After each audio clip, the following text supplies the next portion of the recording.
Hi, this is Evelyn Lopez. Welcome to Sustainability in Your Ear, the Earth911.com podcast for the week of October 21st, 2019. Coming to you from the spooky Moonyard studio.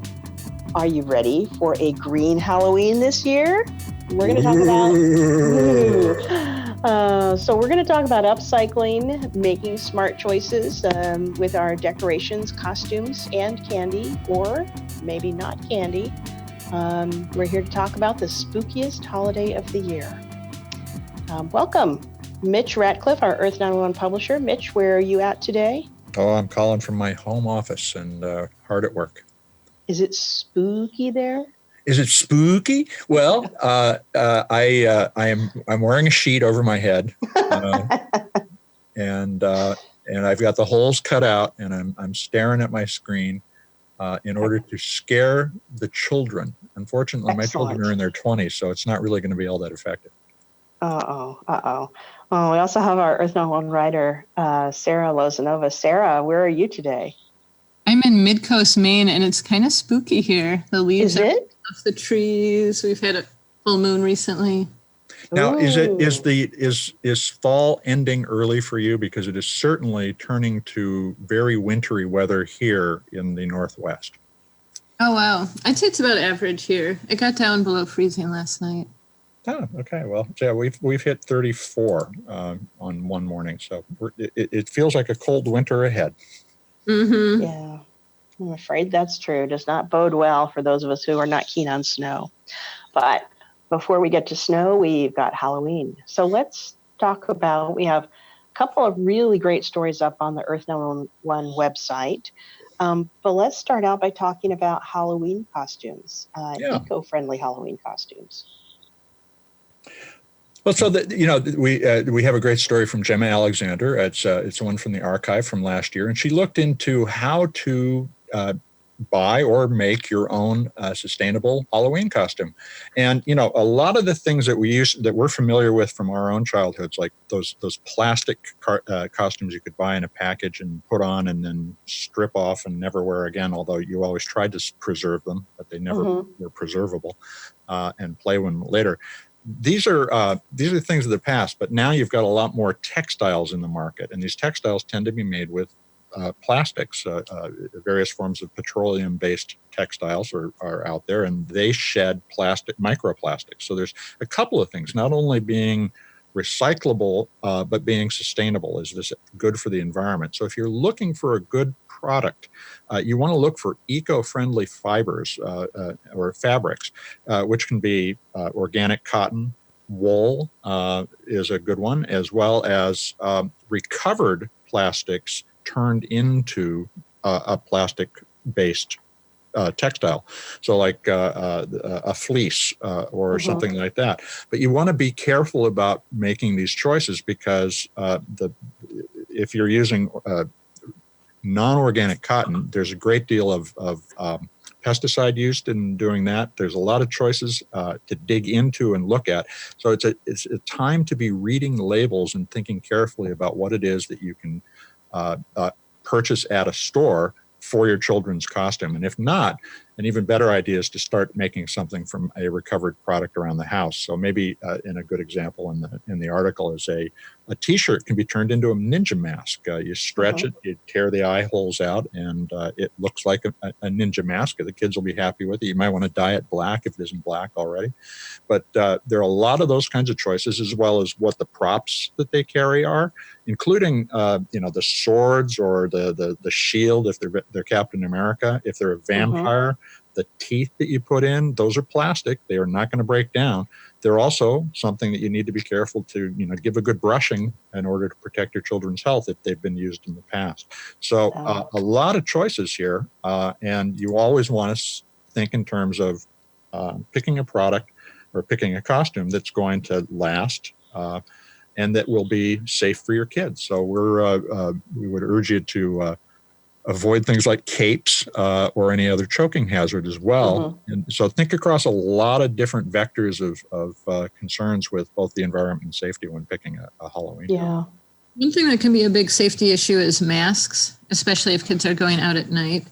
So I think that's an important one to look for from a safety aspect. Well, and every child should be carrying a flashlight, obviously. So, I don't know. Now, when I was a child, I went out by myself. When I was a parent, I went out with my kids. And now it seems like even some adults go trick-or-treating, or they can't give it up. Yeah. You know what I do? I have an 8 and 11-year-old, and how we typically approach costumes is I'll first ask them what they want to be, and then we'll look at what we have around the house and come up with costume ideas that are based off of things that we already have, or even taking last year's costume and reinventing it. You know, if it was a witch, maybe get some glow-in-the-dark paint to put on the costume, or cut up some used clothing and sew, you know, pockets on things, or scarves or face masks. All kinds of things can be made out of common household items.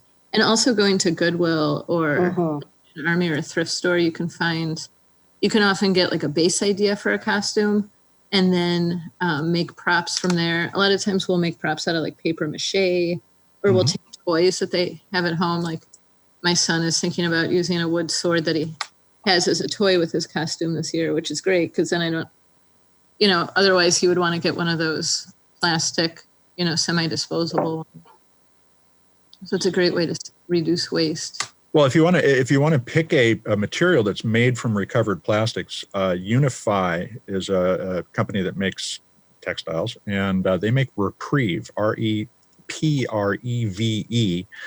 which is actually made from recovered water bottles. So that's another, if you're going to make your own, if you look for Repreve-based materials, you can use something that actually came from a recycling location rather than ended up in the ocean. That's nice. Yeah, I echo the using local thrift stores, and Goodwill in particular has devoted a lot of space to Halloween. So they will have like long prom dresses and wedding dresses and, actual costumes and unusual things set aside.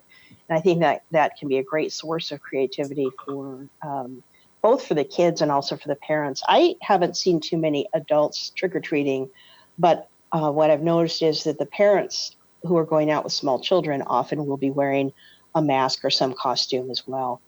So if you're doing that, then maybe a Goodwill item might work for you. Halloween's gotten really popular among adults too, you know, just dressing up even if they don't have kids, and, you know, going to parties and things like that. So that's true. Yeah, and that raises the whole question of cosplay and this lifestyle of dressing up, and how we think about costumes all year long, not just at Halloween. So there are a lot of things that we can learn from Halloween and apply even as adults in our fun and entertainment. Yeah, and DIY things, you know, like sewing a tail for yourself, and, you know, sewing it out of pants that have a hole or things like that. Like there's a lot of fun kind of craft projects that can be created around it too. Yeah. One item on cosplay, I have a couple of friends who are really into making very elaborate cosplay costumes. And one of the things they've noticed is that in our area anyway, a lot of the longtime fabric stores have kind of disappeared. So it's actually kind of difficult to find the type of fabric that you usually want to find, which is usually, not the highest quality, but is like really brightly colored and shiny. And so one of the options to keep in mind if you're looking for fabric is that in places like a thrift store, they may have a fabric. And this is one where sometimes I've found the thrift stores that are affiliated with churches often will have a really good section of, fabric remnants, because, the older ladies of the church may still be sewers. So that's interesting. A good resource. Yeah, I hadn't really thought about that, but and as both my kids are interested in cosplay as adults, so I'm aware of the fact that this is something people spend a lot of time and effort as well as money on. Oh, and yeah. If you're going to do that, you should be picking something that's going to be good for the planet at the end of its life. So it's a good opportunity at Halloween to stop and just look across the spectrum of things that we do with dressing up. And this is a great time to do that.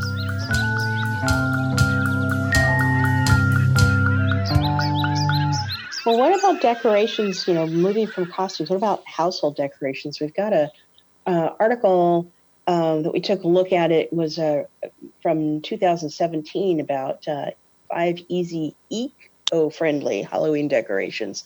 And it's got some good ideas for decorating the house. And one of them in particular, I think, is just super, super beautiful. And that is the ghostly hanging leaves. They've found dried leaves outside, and they've spray painted them white with, I'm not sure what kind of paint they use because it looks a little bit powdery.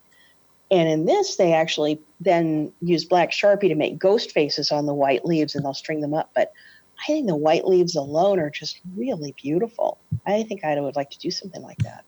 Well, in fact, that's one of the ideas that's in our DIY decorations, the ghostly hanging leaves. And I think there's a whole set of good ideas here. I particularly like the making recycled bottles into jack-o'-lanterns.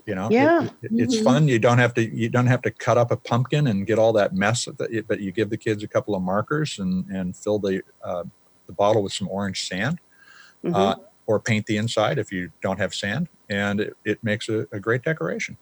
Yeah. If you do carve a pumpkin too, one thing I'll do is I'll have my kids carve the pumpkin just a couple days before Halloween, and then we'll make it into a soup afterwards.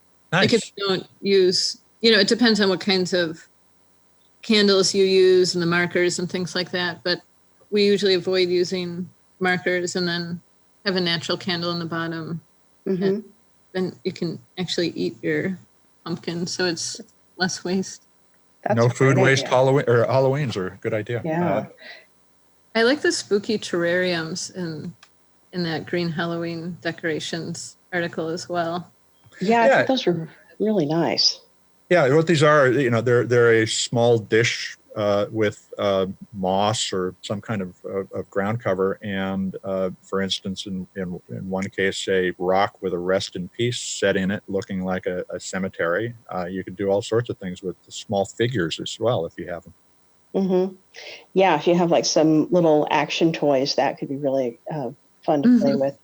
There's also an idea for yard monsters, which is super simple. They are just make giant eyes.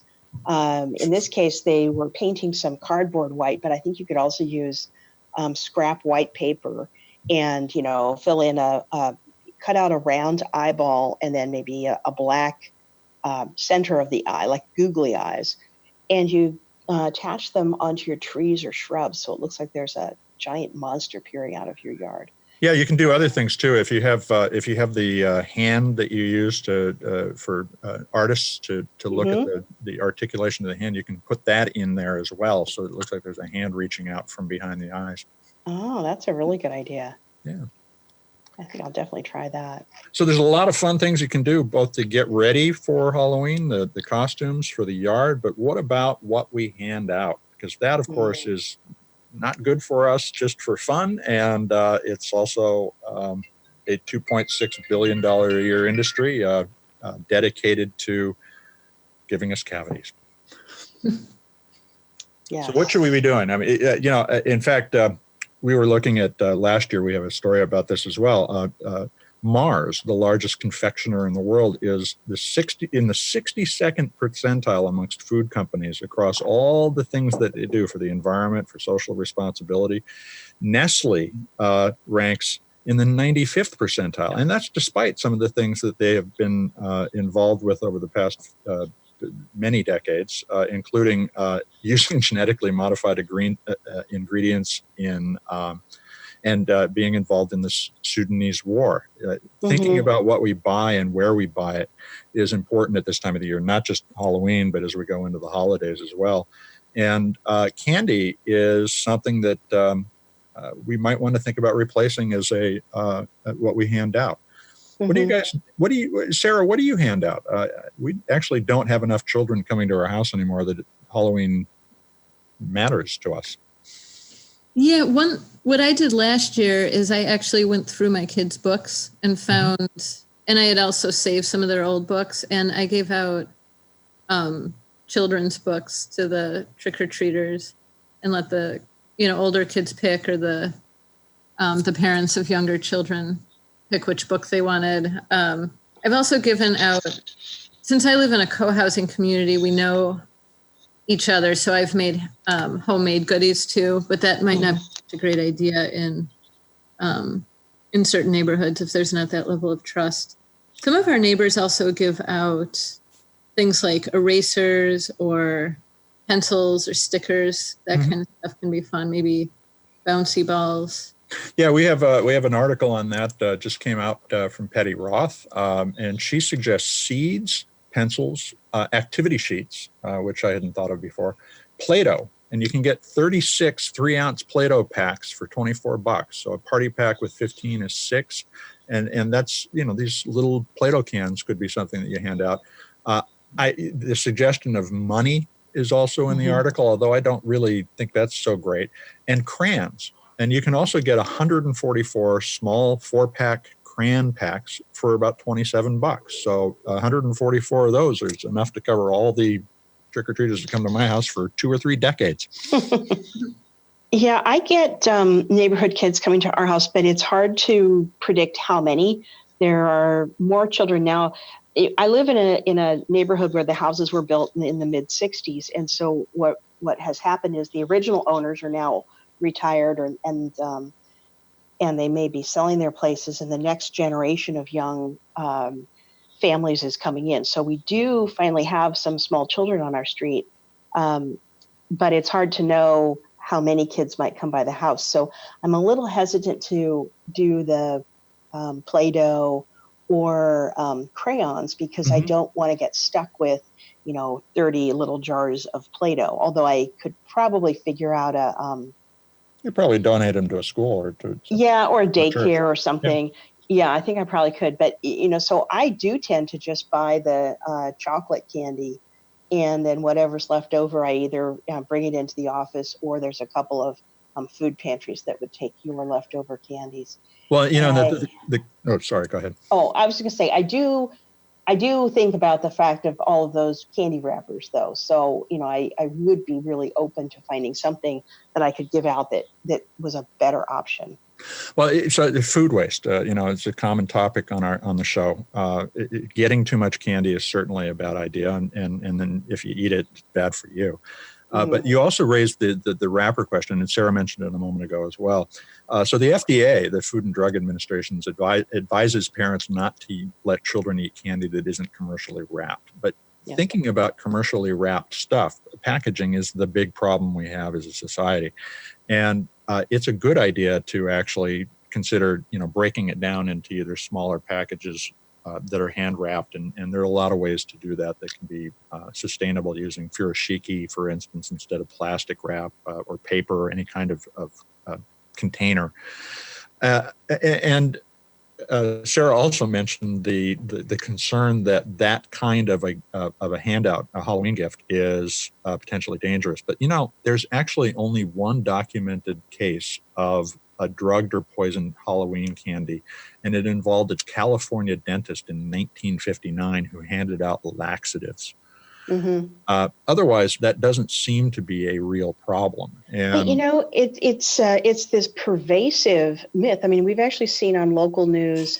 I've seen at least 3 times on either local news or shared on social media the warning of that adults might give out their cannabis, marijuana edibles that look like candy. And everyone immediately says, no one's going to do that. Do you know how expensive these are? Nobody's giving out their marijuana candy.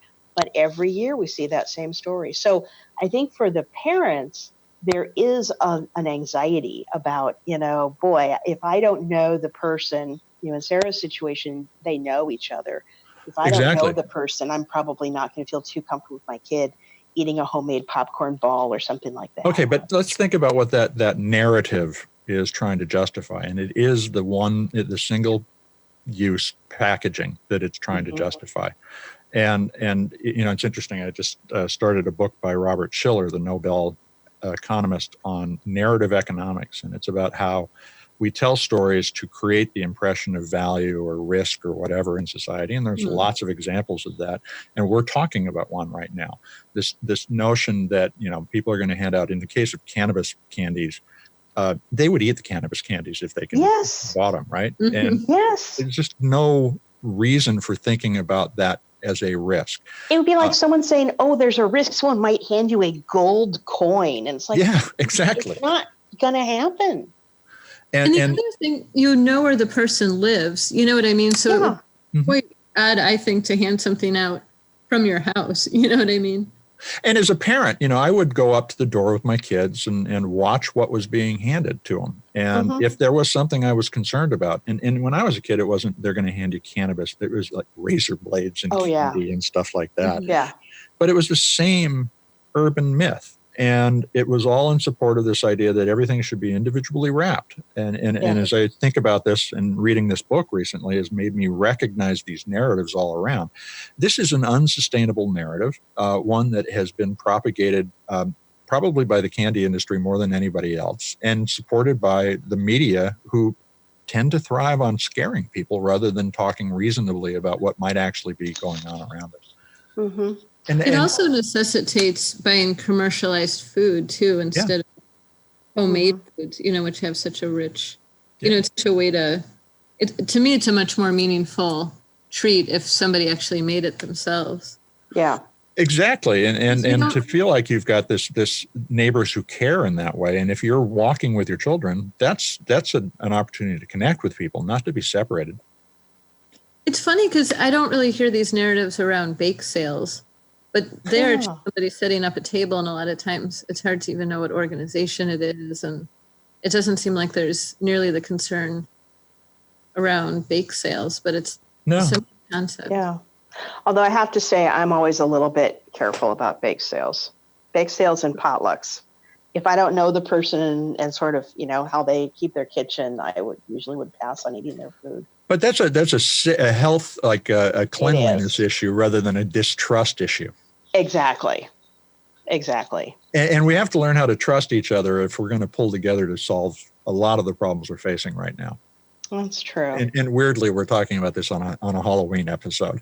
Well, but when we talk about sustainability, but when we talk about sustainability, we're talking about a different way of consuming and a different way of producing that is going to be more local.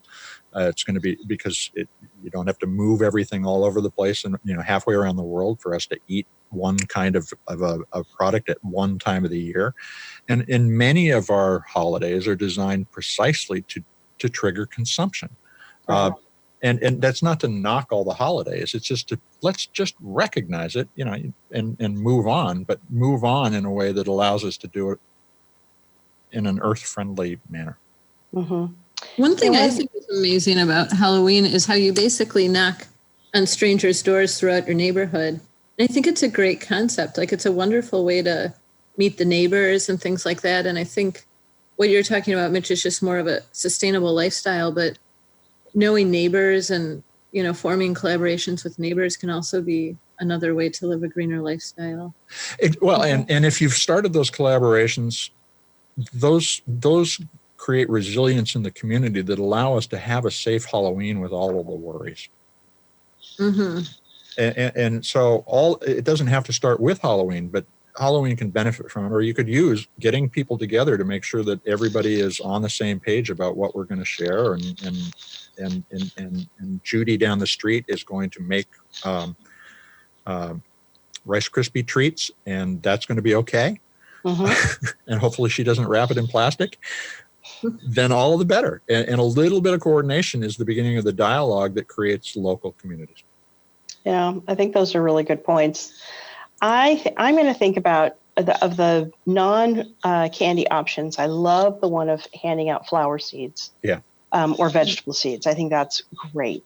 And I know, Mitch, you said you weren't so keen on the cash idea, but I love the idea of, the logistics of it are a little bit different. I love the idea of being able to give out like some really cool coin, like a, nice 50-cent piece or something like that. But I'd have to go to the credit union or something to see if I could get a roll. Gosh, are those Kennedy 50-cent pieces even available anymore? I don't know. I mean, you come upon them. Yeah, you come upon them.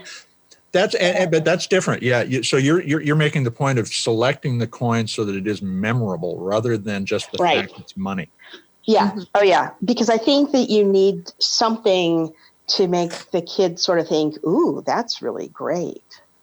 Well, of all the non-food ones, I particularly like the plantables because you could hand out nativar seeds too that are fit for your area. So think about, milkweed that is regional to your region for monarch butterflies, and even include a little note that says this will help bring monarch butterflies back to your neighborhood. Yeah, I love that idea. I wonder where I can get milkweed seeds from.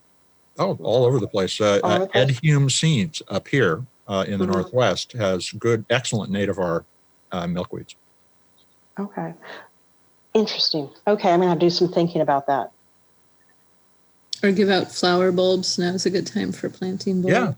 Yeah. Oh, that's a really good idea. Tulip bulbs or something like that. That would be fun. A great way to connect kids to nature too, to encourage them. Well, the first Saturday after Halloween could be the bulb planting holiday. That is a really good idea. That would be really fun. Hey, we can add a new holiday. Bulb planting day. Yeah, we probably need a catchier name than bulb planting day. Do you think so? Well, okay, so I think we have thoroughly explored the opportunities for Halloween. For green Halloween, definitely. Okay, well then, anything else that's come, before we get to Earthling Questions, so Mitch, anything else that's come up recently? Have you done any more interview podcasts? We've had a couple of missed appointments by guests, so we haven't had any new podcasts that since the last team podcast, unfortunately. Okay. But we have a bunch of them coming up in the next few weeks. Some interesting. We're talking with Project Repat for the Friday podcast this week, and they actually figured out while visiting Africa that we send so many T-shirts to Africa that we should probably be capturing them and reusing them at home. So they created a quilting company that uses recovered T-shirts, and they've sold more than 110,000 T-shirt made quilts since they started. So we're going to be talking to them about how they've been, how they started, and how much they've saved from the landfill. Oh, that's a really good idea. I bet those are really nice quilts too, if they're made out of T-shirts. Yeah, excellent. They're lovely.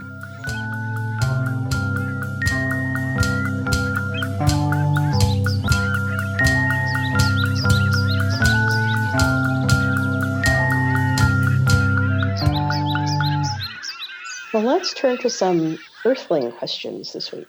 We got some good ones. We've got some really good ones. So this one I actually have so much sympathy for. It is from Diane on Facebook, and Diane is obviously just a hardcore recycler. Yeah. She says, I have been hyper vigilant in changing our ways to environmentally friendly items, but one thing I have is a collection of plastic bags that once held birdseed.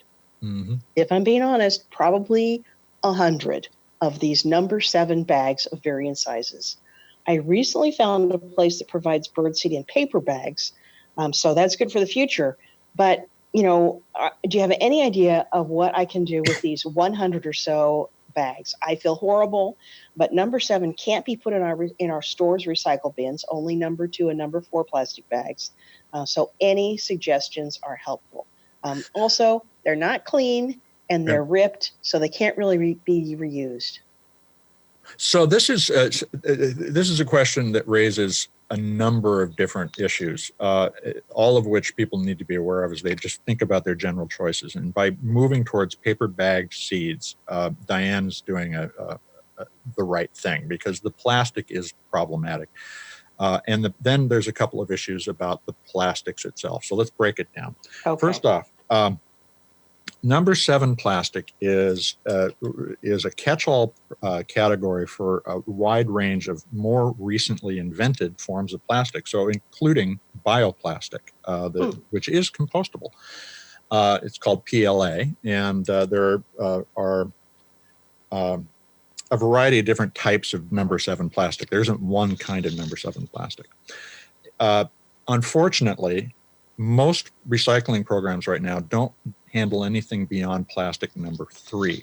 Even plastic number 5, which is commonly used in clamshell packaging,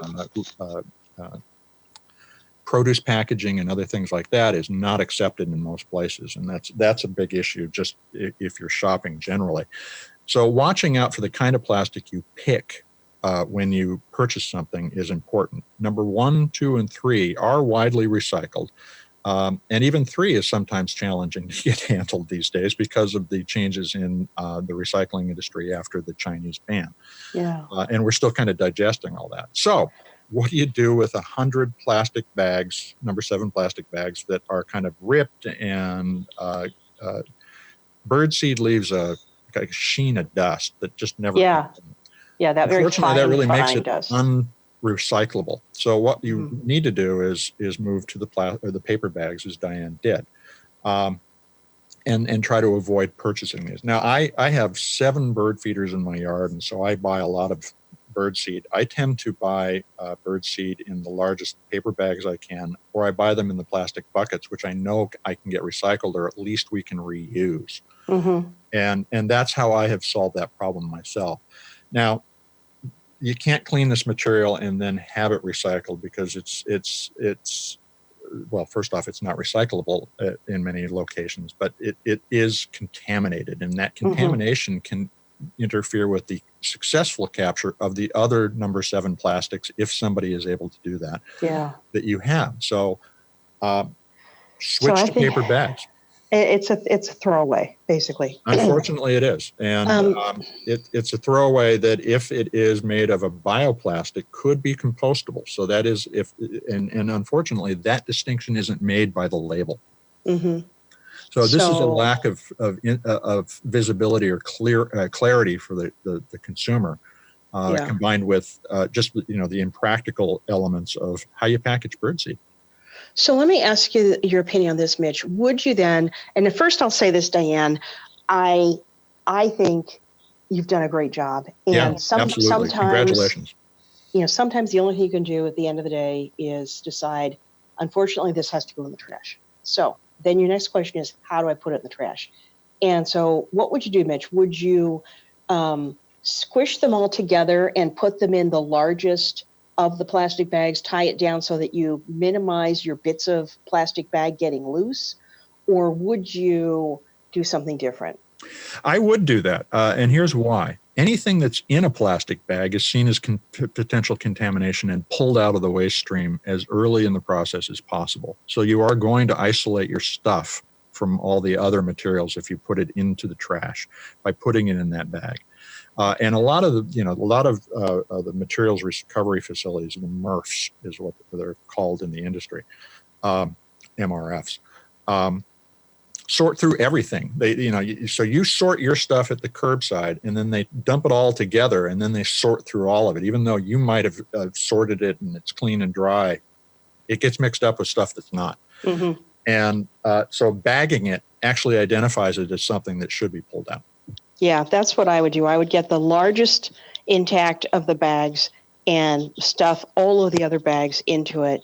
Try to get it packed down so that you've got one sort of bundle that's tight, that doesn't have loose pieces floating around. And that way, at least you're doing your best at not contaminating other things that maybe can still be recycled. Yeah, and finally, write a letter to the birdseed company. Tell them that you love nature. Obviously, you're buying birdseed, and that you would prefer they package it in something that is sustainable. Absolutely. Even if it's cardboard. The box may be kind of inconvenient, but the cardboard is very recoverable as compared to plastic. And I was thinking about whether you could use the plastic bags somehow in like a stuffing for something, like a dog bed, or if it's not too destroyed. In my household, we've got 2 cats, and so we use a lot of used plastic bags that can't be recycled, and we use them to clean out the litter boxes. Sure. And that just sort of depends on what state those plastic bags are in. But if you can't find, and in that case, they're going to go into the trash, but they're going to contain pet waste. Well, you could of course shred the paper bag so that it could make a good stuffing for something. I hadn't really thought about that, but you could do that. Yeah. Yeah, maybe. But I'm not sure that you want to use birdseedy dirty bags. No, I don't think so. So, All right. tough question, Okay. Diane, but your diligence is admirable. Absolutely.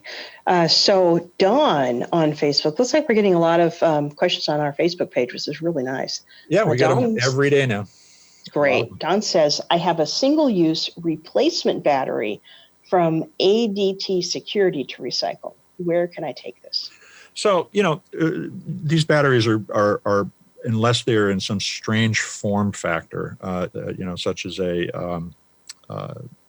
encased in plastic, are very easily recycled. It's just you have to get them to the right program. Now, because it has the ATD brand on it, they may, Don is asking about, is this different? But no, it's a standard battery, and so you can take it to virtually any battery recycling program. If you have that in your community, they'll be able to take it. On the other hand, and this is probably a lot more convenient than going to the recycling transfer station, is to go to Staples or Best Buy. They will take batteries. They'll take all of the electronics that you would want to recycle as well. They're very responsible about that, as well as any battery store. Most battery stores, 1-800-Batteries and the like, will take recyclables as well, recycled batteries there. So it's an opportunity to save a little time. You don't have to take any extra steps because it says ADT on it, but drop it by Best Buy, Staples, use the Earth911 search engine at search.earth911.com to find where nearby you can drop them off. And that's a great question. And this one was easy. Yes, excellent. So our last one kind of circles back to some of the Halloween candy alternatives we were just talking about. Mm-hmm. Jen on Facebook asked, she says, hi, I'm looking for a place to recycle pens, markers, crayons. I'm in New Jersey. Can you help? Well, so pens, markers, and crayons, that's when we think about recycling, we have to think about the materials. Pens and markers are generally made from plastic or a combination of plastic and metal, the pens in particular. So you have, and crayons are made from wax crayon stuff. I haven't really thought about I guess it's wax. I think it's wax, but maybe some other stabilizers. Yeah, there's some other stuff in it too to make it friable to come off on the page. So the pens and particularly the markers are problematic because they're a mix of different materials.